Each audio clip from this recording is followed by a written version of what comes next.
In just a few hours, President Trump will return to a New York courtroom for his hush money criminal trial. 12 jurors and 1 alternate have been selected. They just need 5 more.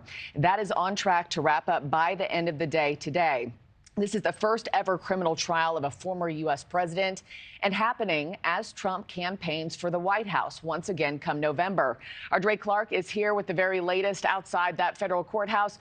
Dre, what more can you tell us about the jurors who have been chosen, and when is the soonest that opening statements could begin?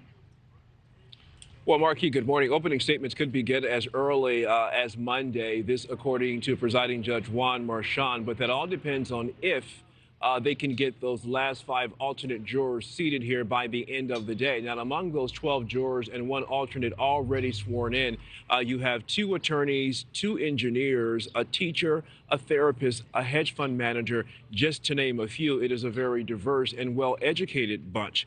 The judge has prohibited public disclosure of their ages, personal lives, and employer names, the judge making that decision after the loss of 2 jurors Thursday, jurors number 2 and 4.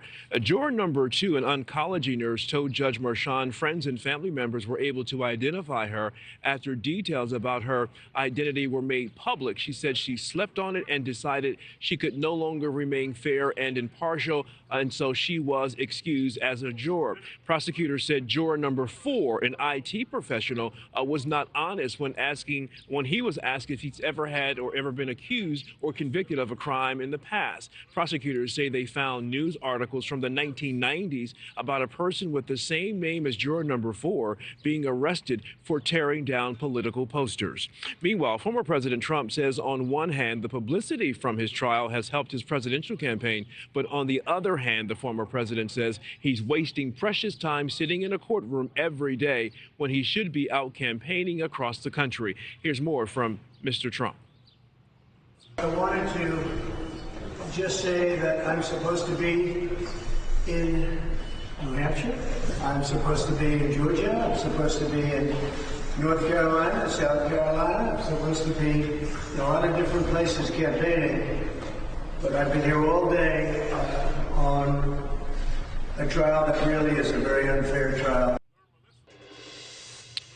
Now, yesterday, the prosecutors asked the judge to once again hold the former president in contempt of court. Prosecutors say he continues to violate the gag order that was placed on him by posting negative things about the people or witnesses that will be testifying here at his trial. They say as of yesterday, he has violated the gag order more than a dozen times. As you know, there is a hearing that's scheduled for next Tuesday where the judge says he will deal with that issue. Meanwhile, Markie, yesterday, Mr. Trump's attorneys asked the prosecution for a list of its first 3 witnesses scheduled to testify. Prosecutors said no, they will not be handing over that list because they're too concerned that the former president might write negative things about those individuals on Truth Social. Markie? All right. Well, we will follow today as this trial continues to take shape, and we'll pick it back up in a couple hours when his motorcade heads back to that federal courthouse. Dre Clark, thanks so much. Thanks for watching, everybody. Go to joinnn.com to find NewsNation on your television provider. Also, don't forget to click that red subscribe button below to get more of NewsNation's fact-driven, unbiased coverage.